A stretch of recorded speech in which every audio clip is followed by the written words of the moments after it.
Hamid Saeed, Principal School of Manbaja, and all other teachers who invite you here.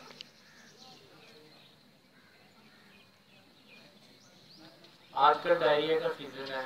Diarrhoea बहुत ज़्यादा फैल रहा है बच्चों में। बहुत अहम बातें मैं इसके बारे में बताऊंगा। बाकी सेशंस इंशाल्लाह हेल्थ एजुकेशन के चलते रहेंगे। मैं आता रहूँगा, आपको बताता रहूँगा, क्योंकि ये मेरा पुराना स्कूल है, मुझे वैसे भी दिली लगाओ इसके साथ। आज मेरे कुछ पुराने टीचर्स जिनका मैं दिल से एहतराम करता हूँ मेरे सामने हैं। इनमें यूसुफ बजी साहब, जुएल साहब वो खड़े हैं,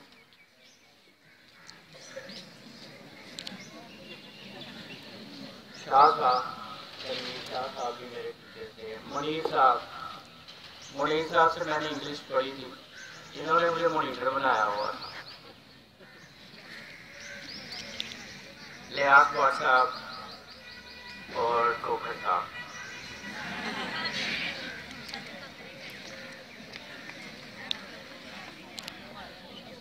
मेहनत की बात होती है बच्चों, जो बंदा मेहनत कर ले CSS भी उसके सामने कुछ भी नहीं है। आप लोग लकी हो के यहाँ पे हामिद सईद साहब जैसे अजीम टीचर, अजीम हेडमास्टर आपको हेडमास्टर अंजाम दे रहे हैं। मुझे उम्मीद है यहाँ से बहुत ज़्यादा हीरे निकलेंगे अब, क्योंकि स्कूल नंबर 2 में थे पहले, हाई स्कूल नंबर 2 बसनूर, वहाँ से बहुत ज़्यादा डॉक्टर, CSP ऑफिसर्स, लेफ्टिनेंट, बहुत ज़्यादा ऑफिसर निकले। यहाँ से भी इंशाल्लाह इस तरह के बहुत ज़्यादा ऑफिसर निकलेंगे आने वाले वक्तों में।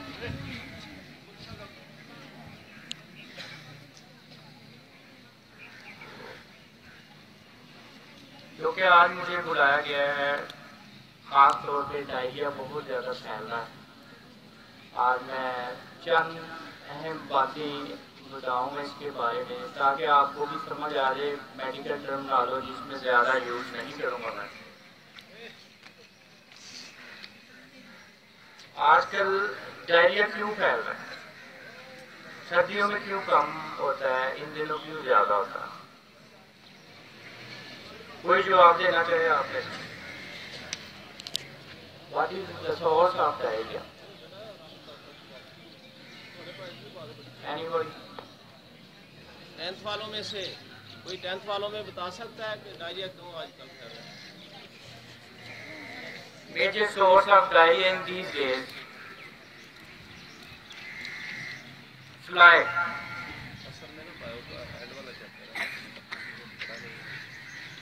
मक्खी, गंदगी। अगर आप बाहर से चीज लेते हैं तो देख के लिया करें। बाहर चीजों पे मक्खियां बैठी होती हैं, आपको नहीं पता कि वो कौन से जरासीम छोड़ रही होती है वहां पे। दूसरे नंबर पे आपके हैंड वॉशिंग के मेथड्स मैं बताऊंगा।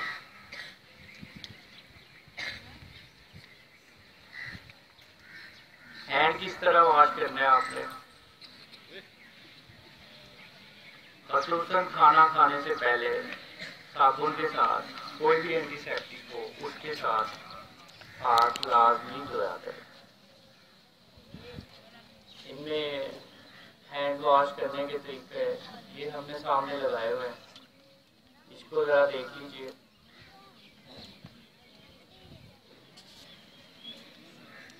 सबसे पहले आपने अगर कफ वाला शर्ट पहनी हुई है, कफ वाली, कफ उसका ऊपर कर ले, दोनों हाथों को टैप के नीचे रख के गीला करें, साबुन लगाएं। साबुन लगा के यहाँ तक साबुन लगाएं दोनों हाथों को। पहले इस दाएं हथेली को बाएं हथेली पर रगड़ें ऐसे, फिर बाएं को दाएं पे रगड़ें ऐसे, ठीक है। फिर ये वाला दायां हाथ इधर लेके आए, दायां हाथ ऐसे रगड़ें उंगलियों के दरमियान, दाएं हाथ की उंगलियां बाएं हाथ के दरमियान होनी चाहिए, बाएं हाथ की दाएं हाथ के दरमियान होनी चाहिए। ये अंगूठा पकड़ें, इसको ऐसे रगड़ें, ये लेफ्ट वाला पकड़ें, इसको ऐसे रगड़ें। ठीक है। इसके बाद जिस चीज पे हम ज्यादा तवज्जो नहीं देते वो होता है टैप का हैंडल, टूटी का हैंडल। टूटी के हैंडल पे कुछ खतरनाक जरासीम लगे होते हैं, उस हैंडल को भी साबुन के साथ वॉश करें। वॉश करने के बाद नाखून के अंदर तक साबुन जाना चाहिए आपको। फिर उसको अच्छी तरह धोए, टैप को बंद करें, बगैर टॉवल के साफ किए हुए खाना खाएं। टॉवल के साथ साफ करेंगे, टॉवल वाले जरासीम फिर हैंड को लग जाएंगे।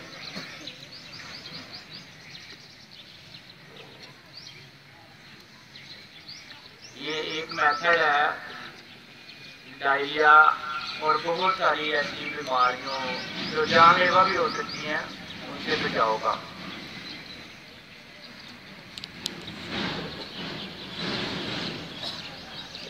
दूसरा, जो बाहर से चीजें आप रेडी वगैरह से ले लेते हैं, ये प्लीज देख लिया करें कि कोई ऊपर मक्खियां ना बैठी हो, साफ सुथरा होना चाहिए। इसीलिए आजकल फूड अथॉरिटी जो है वो छापे मार रही है ज्यादातर जगहों में।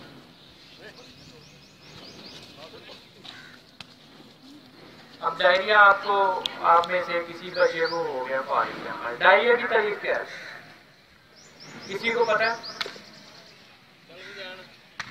एनीबॉडी? डायरिया कहते किसको है? डायरिया किसे कहते हैं? ये किताबों में, जनरल साइंस में, बायोलॉजी में ये 6वीं 7वीं से ही शुरू हो जाता है और ये 10th से बताया कोई डायरिया किसे कहते हैं? 9th वाले जो हैं एंड वाले डिजीजेस वाला है। ये इसहाल या डायरिया, इसहाल, डायरिया, पेचिस, दस्त, कोई बच्चा तारीफ बताना चाहिए किसको कहते हैं? गलत ही बता दे कोई। चलो हमदा तुम बताओ डायरिया क्या पता चलता? आओ बोलो जरा। क्या नाम? हमदा। बोलो डायरिया से क्या समझ आती है? शाबाश। डायरिया बीमारियाँ जो जानलेवा साबित हो सकती है, ये बहुत ज्यादा, इससे हमें बचने के लिए कुछ रहता है। ये इसमें होता क्या है? इसमें तेज बुखार हो जाता है। तेज बुखार नहीं होता डायरिया में, असहाल या दस्त बताया जाए। इसमें पेशेंट लग जाते हैं और जिसम थका थका सा बता लग जाता है। बहुत ज्यादा कमजोरी होती है और दस्त लग जाते हैं। बड़ी सादा सी तारीफ है। और ये होता किस तरह क्यों होता है ये डायरिया? ये जो हम चीजें खाते हैं जरासीम हमारे अंदर चले जाते हैं। वेल डन, शाबाश।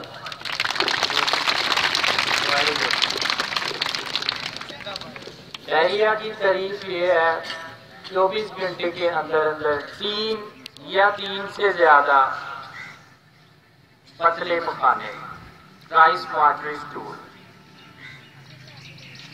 या एक बहुत बड़ा पखाना वो भी पतला, इसको डायरिया कहते हैं। डायरिया में इलेक्ट्रोलाइट इम्बैलेंस हो जाता है, पोटाशियम सोडियम इलेक्ट्रोलाइट इम्बैलेंस हो जाता है। ये तो पढ़ा होगा आपने 9th 10th कॉलेज।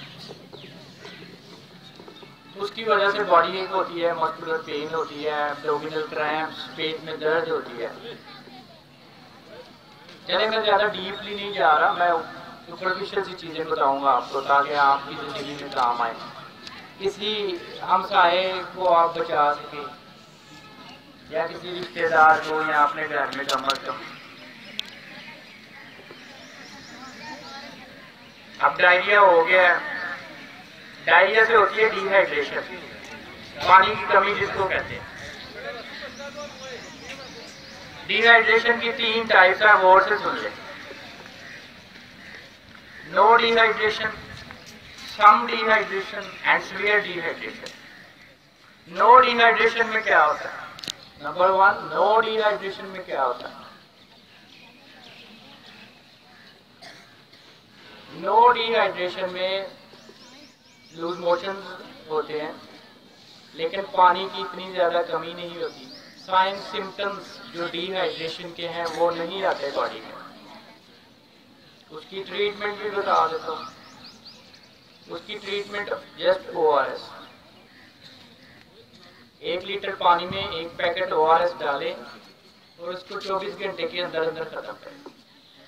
आगे सेकंड टाइप है सम डिहाइड्रेशन।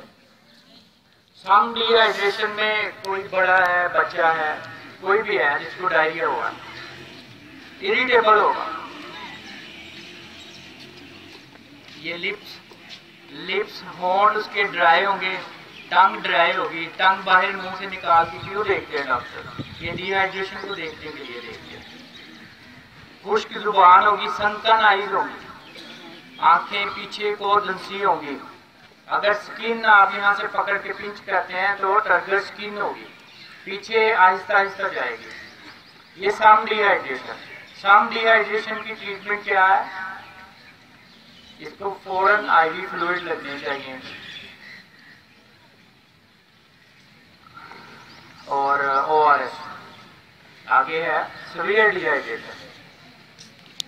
सीवियर डिहाइड्रेशन में बच्चा सेमी कॉन्शियस होगा या अनकॉन्शियस हो जाएगा, बेहोश होगा बच्चा। इसको फौरन IV फ्लूइड्स की जरूरत होती है, जिसको आप ड्रिप कहते हैं, ड्रिप की जरूरत होती है, हॉस्पिटल एडमिशन की जरूरत होती है।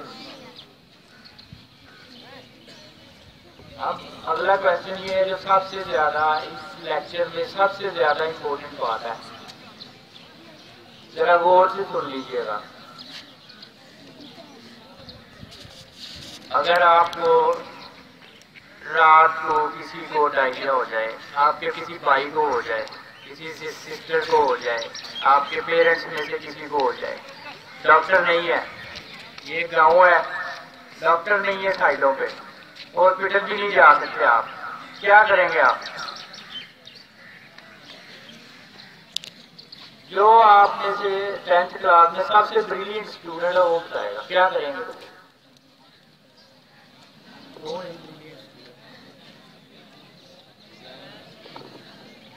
चलो बताओ। जैन किधर है? अमैर को भेजना। अमैर बता दे, अमैर बता दे। और जैन क्या करेंगे आप? छुप गए ने दोनों। चलें ये दोबारा जरा सवाल दोहराएं आप साथ।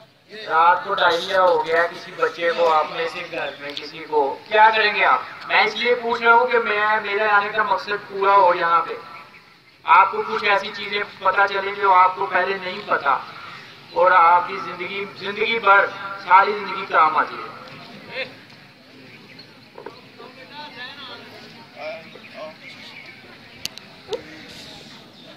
सबसे पहला काम सवाल यह है कि डायरिया हो जाए और कोई भी डॉक्टर मौजूद नहीं है तो क्या किया जाए? माइक पर है। हम इलेक्ट्रोलाइट्स लेंगे जो हम रास्ते में जाते हैं, लेकिन अगर रात को हो गया तो वो हम घर में खुद भी तैयार कर सकते हैं। उसमें हम जो सफेद नमक है वो लेंगे और थोड़ा सा चुस्की सा काला नमक अगर मिल जाए तो, अगर नहीं तो कोई मसला नहीं, और उसमें चीनी मिक्स करके पानी में मिला के। Very good, very good. पानी कितना पानी लें और कितना कैसे? 1 गिलास पानी में आधा चम्मच नहीं, आधा 1 चम्मच का तीसरा हिस्सा वो लेंगे और आधा चम्मच। चलो मैं बता देता हूँ, आपको इस चीज का पता चल गया तो मेरा आने का मकसद पूरा हो जाएगा। इधर धूप बहुत ज्यादा है, ये आखिरी बात है। अगर किसी को घर में डायरिया हो जाए, लूज मोशन हो जाए, दस्त लग जाए, पेचस लग जाए, तो क्या करना आपने? फौरन, कोई दवाई नहीं है घर में, कोई डॉक्टर नहीं है साइड पे, आपने क्या करना? घर में इस्तेमाल होने वाली चीजें 3 चीजें चाहिए इसमें। पानी 1 लीटर बॉइल्ड वाटर, 1 लीटर पानी टूटी से भर के उसको बॉयल कर लें, चीनी, शुगर, 1 लीटर पानी में 6 टीस्पून ऑफ शुगर, फुल 6 चीनी के चम्मच, आधा चम्मच नमक का। ये आपका ORS तैयार हो जाएगा। 1 लीटर पानी में 6 चीनी के चम्मच, आधा चम्मच salt water. Oral rehydration solution ORS को कहते हैं। ओरल रिहाइड्रेशन सोल्यूशन आपका तैयार हो जाएगा। अगर ये वाटर लेना शुरू कर दिया उस मरीज ने जिसको पेचेस लगे हुए हैं, तो 70 to 80% चांसेस हैं कि वो एक्सपायरी से बच जाएगा। नहीं तो 70 to 80% चांसेस हैं कि वो एक्सपायर भी हो सकता है अगर ना लेगा। इसको लाइफ सेविंग सोल्यूशन कहते हैं। ओरल रिहाइड्रेशन सोल्यूशन तैयार हो जाएगा। ये बात समझ आ गई सबको? जी सर। ORS तैयार करने का तरीका। डॉक्टर साहब सवाल लें इनके बच्चों को सवाल लें। नहीं करेंगे सवाल। चलें भाई, यहाँ से जो सवाल करना चाहता है वो सवाल करे। चलें भाई सवाल करें। स्टेज पे आके सवाल कर लें। स्टेज पे आके जो बच्चे सवाल पूछना चाहते हैं वो सवाल पूछें। जी माइक वेरी गुड क्वेश्चन। बहुत अच्छा सवाल है। नहीं सवाल डॉक्टर साहब जरा रिपीट कर दें, बच्चों को सुना दीजिए। क्वेश्चन है कि अगर पेशेंट ऑलरेडी शुगर हो उसको, तो फिर शुगर हो तो उसमें डिहाइड्रेशन हो रही है, पानी की कमी हो रही है, वो शुगर उससे बढ़ेगी नहीं। मरीज की शुगर बढ़ेगी नहीं, उसकी सिर्फ पानी की कमी पूरी होगी। इससे फिर भी देना है। ठीक है, वेरी गुड क्वेश्चन। बहुत अच्छा सवाल था, बहुत अच्छा सवाल था।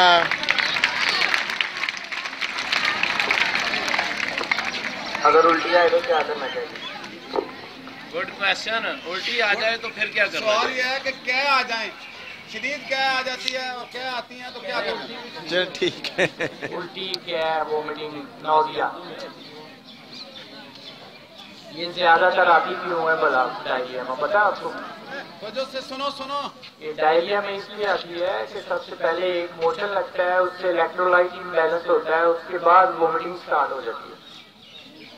इलेक्ट्रोलाइट इम्बैलेंस को आपने पूरा करना है, उसको बैलेंस करना है। उसका सबसे बेहतरीन ORS ही तरीका है। आप फिर भी ORS लेंगे और डायरिया की सूरत में कौन सी डिजाइन खास तौर पर लेंगे? एक और अच्छा सवाल। क्या सवाल फिर? डायरिया की सूरत में कौन सी डिजाइन लेनी चाहिए? बच्चों तवज्जो करें जरा। Very good question. अगर आप रोटी लेंगे, आपको डायरिया है, तो इलेक्ट्रोलाइट इम्बैलेंस हो गया हुआ है, एक जरासीम पेट के अंदर है, अंतर्यों में है, मीडिया में है, वो तंग कर रहा होता है। इस वजह से एब्डोमिनल पेन हो सकती है, दर्द हो सकती है। नरम ग़िज़ाएं लेनी चाहिए उस सूरत में। दलिया, रस, चावल, खिचड़ी, कस्टर्ड, ये चीज़ें ले सकते हैं आप। और पानी ज़्यादा पीना चाहिए, और जितना पिए उतना कम होता है। सर अक्सर देखने में आया कि डायरिया के साथ जुकाम भी हो जाता है, तो बताएंगे अगर डायरिया के साथ जुकाम हो जाए तो उनका ब्याह वक्त इलाज क्या समझेंगे? अच्छा सवाल है। ये दोनों मर्ज हो रहे हैं, बच्चों को जुकाम भी लगा हुआ है और डायरिया भी है। तो ये जुकाम एक्चुअली होता है एक एंटी एलर्जिक रिएक्शन होता है, जिसकी वजह से फ्लू होता है साथ, लेकिन डायरिया के साथ इसका ऐसा कोई ताल्लुक नहीं है। तो अगर जुकाम भी हो जाए, डायरिया भी हो जाए, तो सबसे पहले आपने ठीक करना है डायरिया को। डायरिया ठीक हो जाए, उसके बाद जुकाम के लिए आप वो डॉक्टर को भी चेक करवा सकते हैं, वो एंटी एलर्जिक को दे सकता है। जुकाम बाद में ठीक हो जाएगा। ठीक है, लेकिन लाइफ थ्रेटनिंग कंडीशन होती है डायरिया, सबसे पहले डायरिया को ठीक करना है।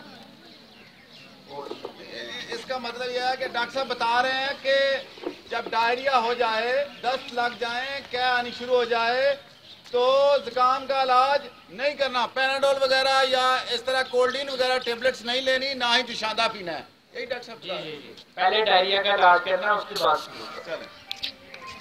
सर पेट की खराबी और डायरिया का आपस में क्या चलता है और डायरिया से होने वाली कमजोरी का इलाज क्या है?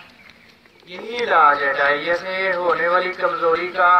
आईवी फ्लूइड, जिसको आप ड्रिप कहते हैं,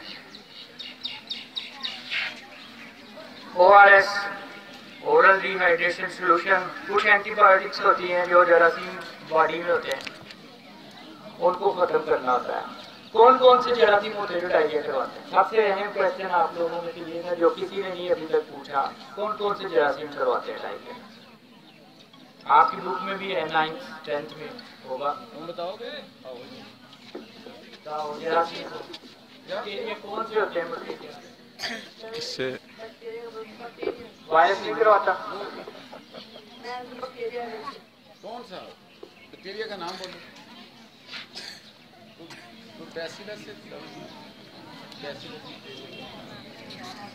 इकोलाई सबसे ज्यादा इकोलाई करवाते हैं। वायरस भी करवाते हैं, जिसमें रोटा वायरस है। 6 वीक्स पे बच्चों को एक वैक्सीन मिल रही है, रोटा वायरस वैक्सीन, ये डायरिया के लिए मिल रही है। ये कुछ देर पहले अभी स्टार्ट हुई है, 6 माह पहले। ये लाजमी करवाया था बच्चों को वैक्सीन। डायरिया का आम घर का साफ पानी पीने से भी हो सकता है? बिल्कुल हो सकता है। ये क्या सवाल किया बच्चे ने? सुनो, सवाल ये आया है कि अक्सर कहा जाता है कि गंदा पानी था या गंदी चीजें खाई हैं। बच्चा ये कहता है कि हमारे घर में साफ पानी पीने का है, चीजें साफ हैं, खाना भी मैंने कोई गलत नहीं खाया, फिर भी डायरिया हो गया है, वजह क्या? हो सकता है, होता भी है अक्सर।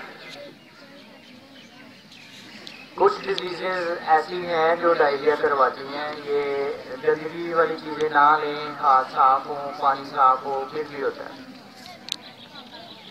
वो उसकी डिटेल बड़ी लंबी है, टाइम बड़ा लग जाना है, वो फिर मैं बाद में बताऊंगा। डॉक्टर साहब का मतलब यह है कि एक्सेप्शनल केसेस जो हैं हो सकते हैं कुछ कि जहाँ पे सारा एनवायरनमेंट साफ है लेकिन बच्चे ने कहीं से जरासीम पकड़ लिया है, पता नहीं उसकी क्या डिटेल है, वो लंबी डिटेल है, तो इसलिए बताया जा रहा है कि ये फिर भी हो सकता है और ख़ास तौर पे इस मौसम।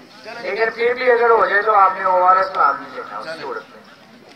सर डायरिया के साथ बुखार भी हो सकता है, इसका हाल क्या? अगर डायरिया के साथ बुखार हो रहा है, अक्सर होता है क्योंकि जरासीम होते हैं बॉडी में, उसमें एक्ट करना होता है, रिएक्शन होता है। उसके साथ एंटीबायोटिक, सिप्रोफ्लॉक्सासिन और पैनाडोल ले सकते हैं आप। क्या टेम्परेचर का बढ़ना भी डायरिया की वजह कर सकता है? नहीं, ये बहुत रेयर चांसेस होते हैं।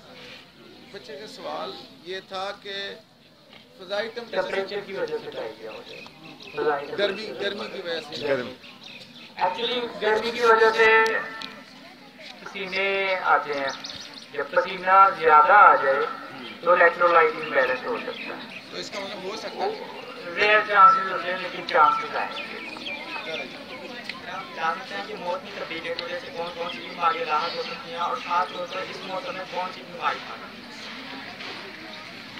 बहुत अच्छा सवाल है। इस मौसम में सबसे बड़ी बीमारी क्या है? और मौसमी तब्दीलियां, मुराद ये है कि जब मौसम तब्दील हो रहा होता है, यू मीन के सर्दी से गर्मी आई है और आगे गर्मी से हम बारिशों की तरफ जाएंगे, तो कौन सी बीमारियां आएंगी? सर्दियों में तो ज़्यादातर चेस्ट इन्फेक्शन होते हैं, थ्रोट होता है, अपर रेस्पिरेटरी ट्रैक्ट इन्फेक्शन होता है, गले का इन्फेक्शन होता है, फीवर होता है उसके साथ। लेकिन गर्मियों में ज़्यादातर यही है जो हम आज सेशन कर रहे हैं, आपको लेक्चर दे रहे हैं इस बारे में। डायरिया, कॉलरा हो सकता है, ठीक है, ये गर्मियों का ज़्यादातर जो है ना प्रॉब्लम है। तो अगर आप लोग इस चीज़ को जो मैंने आप आज बातें बताई हैं इस पर अमल कर लें तो काफ़ी हद तक बचा जा सकता है। ये थे डॉक्टर मोहम्मद इजाज साहब जो इंचार्ज हैं BHU बन बाजवा के और साबिक तालिब इल्म हैं गवर्नमेंट हाई स्कूल बन बाजवा के। बहुत शुक्रिया सर। डॉक्टर साहब आपका बहुत शुक्रिया। आप हमें बहुत सी सर्विसेज देते हैं हमारे बच्चों को। 1000 के लगभग यहाँ पे तालिब इल्म तालीम है और उनकी सेहत का ख्याल रखते हैं। कभी कभी एमरजेंसी बने या यहाँ पे कोई बच्चा बीमार हो जाए तो हम बच्चे को भेजते हैं और आप बहुत अच्छे तरीके से अटेंड करते हैं। आपका अमला भी हमारे साथ बहुत ताउन करता है, जिसकी वजह से स्कूल को किसी डिस्पेंसरी की जरूरत नहीं पड़ी, कोई दवा रखने की जरूरत नहीं। एवरी टाइम जो है हमारे साथ हॉस्पिटल ताउन करता है, जिसके लिए मैं इन तमाम बच्चों, असातिज़ा किराम और महकमा तालीम की तरफ से आपका इंतहाई शुक्रगुजार हूँ कि आप सर्विसेज भी देते हैं और आप तशरीफ लाए और बच्चों को अच्छी अच्छी बातें बताएं। आपका बहुत शुक्रिया। आपको फिर हम इनवाइट करेंगे। See you next time. Thank you.